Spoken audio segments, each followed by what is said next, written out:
Assalamualaikum warahmatullahi wabarakatuh. Salam sehat bagi kita semua. Kembali berjumpa lagi dengan saya, Ahmad Yusuf Saputra, peserta pelatihan dasar CPNS Kemenkumham Angkatan 34 Kelompok 2. Pada Learning Journal hari ini, saya akan membahas tentang agenda kedua, yaitu nilai-nilai dasar PNS. Yang mana agenda kedua ini merupakan kelanjutan dari agenda pertama yang membahas terkait dengan wawasan kebangsaan dan bela negara, sesuai dengan hasil pembelajaran sinkronus maupun asinkronus melalui e-learning yang difasilitasi oleh Bapak Ahmad Hisan, SAG, MPD. Mari simak jurnal hari ini. Adapun nilai dasar PNS yang saya pelajari meliputi akuntabilitas, nasionalisme, etika publik, komitmen mutu, dan anti korupsi yang biasa disingkat dengan aneka. Adapun kompetensi yang ingin dibangun pada agenda kedua ini, yaitu agar kami para peserta Latsar ini mampu mengaktualisasikan nilai-nilai dasar aneka di dalam pelaksanaan tugas nanti. Pada kesempatan Learning Journal kali ini, kita akan lebih berfokus membahas akuntabilitas.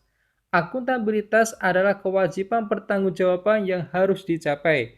Kadangkala akuntabilitas ini sering disamakan dengan responsibilitas, padahal keduanya adalah sesuatu hal yang berbeda. Responsibilitas sendiri adalah kewajiban untuk bertanggung jawab. Akuntabilitas ini merujuk pada kewajiban setiap individu, kelompok, atau institusi untuk memenuhi tanggung jawabnya yang menjadi amanahnya, di mana amanah ini merupakan amanah kita sebagai seorang PNS dalam terwujudnya nilai-nilai publik. Apa saja nilai-nilai publik? Di antaranya, pertama adalah kita harus mampu mengambil pilihan yang tepat dan benar ketika terjadi konflik kepentingan antara kepentingan publik dan kepentingan sektor serta kepentingan pribadi. Kemudian kedua adalah kita sebagai PNS harus memiliki kesadaran untuk tidak terlibat dalam politik praktis. Yang ketiga adalah kita sebagai seorang PNS harus dapat memperlakukan warga negara secara sama atau adil, terutama dalam menyelenggarakan pemerintahan dan pelayanan publik.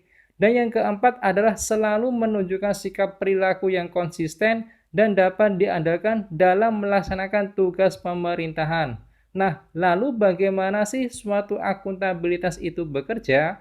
Penerapan akuntabilitas dalam sebuah organisasi atau instansi digambarkan dengan suatu hubungan antar dua pihak, yaitu kita sebagai pegawai instansi dan juga masyarakat. Kita sebagai instansi mempunyai suatu tujuan yang ingin dicapai tentunya, misalnya menjadi organisasi yang bertanggung jawab atau organisasi yang selalu berinovasi. Tujuan itu kemudian dicapai dan dituangkan dalam suatu laporan yang disebut dengan laporan akuntabilitas. Dengan telah disusunnya laporan akuntabilitas, maka akan ada sebuah konsekuensi. Konsekuensi ini bisa berupa penghargaan atau sanksi. Pada akhirnya akan menjadi sebuah acuan dalam memperbaiki kinerja instansi untuk periode berikutnya. Maka dari itu, akuntabilitas ini merupakan hal yang sangat penting baik bagi pemerintah maupun bagi masyarakat. Sekian penjelasan dari saya. Wassalamualaikum warahmatullahi wabarakatuh.